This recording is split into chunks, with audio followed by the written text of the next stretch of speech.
নমস্কার বন্ধুরা, আজকের রান্নাঘরে আপনাদের সবাইকে স্বাগত জানাই। আজকের রেসিপি হচ্ছে পটল পোস্ত। পটল পোস্ত বানানোর জন্য আমি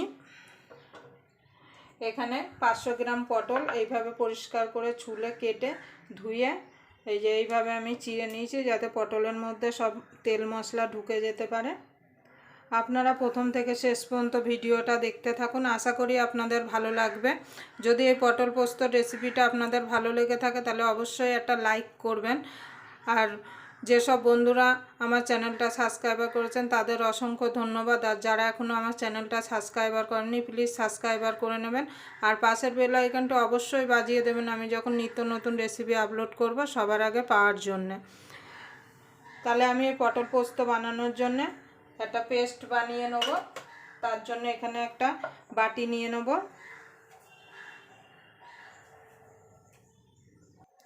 এখানে আমি নিয়ে নেব 3 চামচ পোস্ত,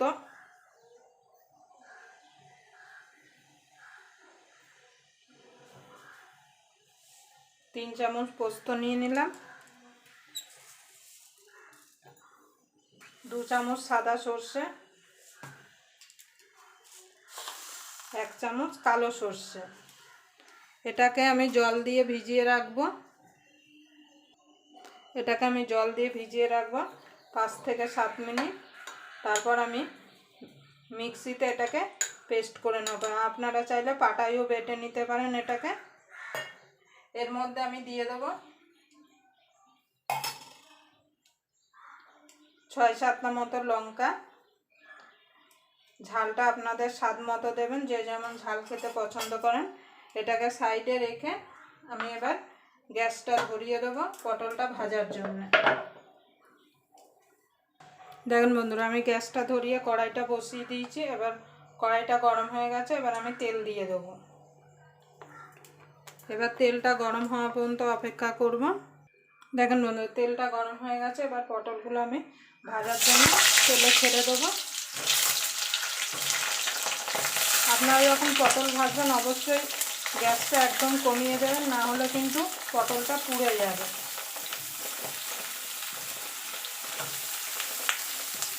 এবার পটলটা ভেজে আমি লাল লাল করে ভেজে তুলে নেব।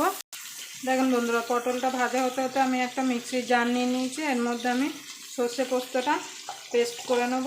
আর পেস্ট করার আগে এর মধ্যে আমি একটু নুন দিয়ে দেবো। আপনারা লবণ দিয়ে যদি পেস্ট করেন তাহলে দেখবেন একদম তিতা হবে না। আর মিনিমাম রান্নার 10 মিনিট আগে যে কোনো সর্ষে বেটে রাখবেন, দেখবেন রান্নার পরে যে রান্নায় আপনারা করুন না কেন সর্ষে দিয়ে, সেই রান্নাটা তিতা লাগবে না। অনেক সময় সর্ষের সঙ্গে সঙ্গে বেটে যদি আপনারা রান্নার মধ্যে দেন তাহলে কিন্তু রান্নাটা তিতা হয়ে যেতে পারে। আমার পটলটা প্রায় ভাজা হয়ে এসছে, আর একটু হলেই হয়ে যাবে। দেখুন বন্ধুরা, পটলগুলো ভাজা হয়ে গেছে। এবার আমি পটলগুলো তুলে নেব। এর থেকে বেশি যদি ভাজেন তাহলে পটলগুলো একদম নেতিয়ে যাবে।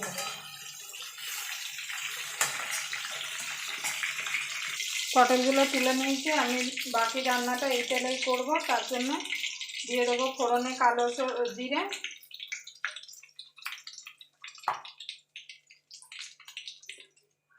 গ্যাসটা একদম কমিয়ে রাখতে হবে। দিয়ে দেবো হলুদ গুঁড়ো। তেলে জলে হলুদ গুঁড়ো দেওয়া হয় তাহলে কিন্তু খুব সুন্দর একটা রং ধরে। আর দিয়ে দেবো রঙের জন্য কাশ্মীরি লঙ্কার গুঁড়ো। তো ভালো করে মিশিয়ে নেব। এবার যে সর্ষেটা আমি বেটে রেখেছিলাম সেটা দিয়ে দেবো।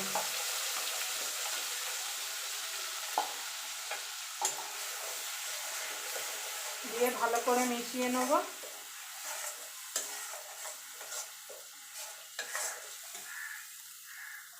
এবার মিক্সির জারটা ধুয়ে জলটা দিয়ে দেবো।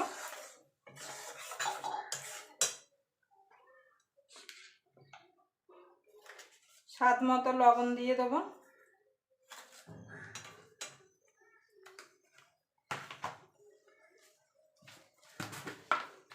সামান্য একটুখানি চিনি দিয়ে দেবো। এবার তেল ছাড়া পর্যন্ত এটাকে কষিয়ে নেব। তেল ছেড়ে এলে তারপর আমি পটলগুলো এর মধ্যে অ্যাড করে দেবো। দেখেন বন্ধুরা, মশলাটা থেকে তেল ছেড়ে এসছে। এদিকে আমার মশলাটা রেডি হয়ে গেছে। এবার আমি পটলগুলো দিয়ে দেবো, দিয়ে ভালো করে পটলগুলো সর্ষে পোস্তর সঙ্গে মিশিয়ে নেব। আপনারা আমার মতো করে একবার বাড়িতে পোস্ত পটল করে দেখবেন, গরম ভাতের সঙ্গে খেতে কিন্তু অসাধারণ লাগে।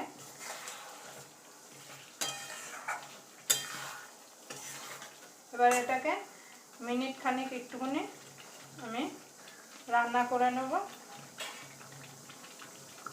এবার এটাকে আমি অল্প করে জল দেব।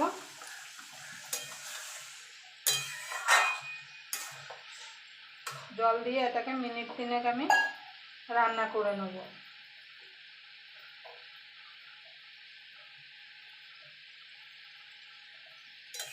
এরকম পটল পোস্ত হলে গরম ভাতের সঙ্গে খেতে কিন্তু দারুণ লাগে। এখন বাজারে প্রচুর পরিমাণে কচি কচি পটল বেরিয়ে গেছে। এটাকে 3 মিনিট মতো, 2 থেকে 3 মিনিট মতো আমি এটাকে রান্না হতে দেবো। দেখেন বন্ধুরা, এখানে আমার পটল পোস্তটা রেডি হয়ে গেছে। এবার আমি 2টো কাঁচা লঙ্কা চেরা দিয়ে নামিয়ে দেবো।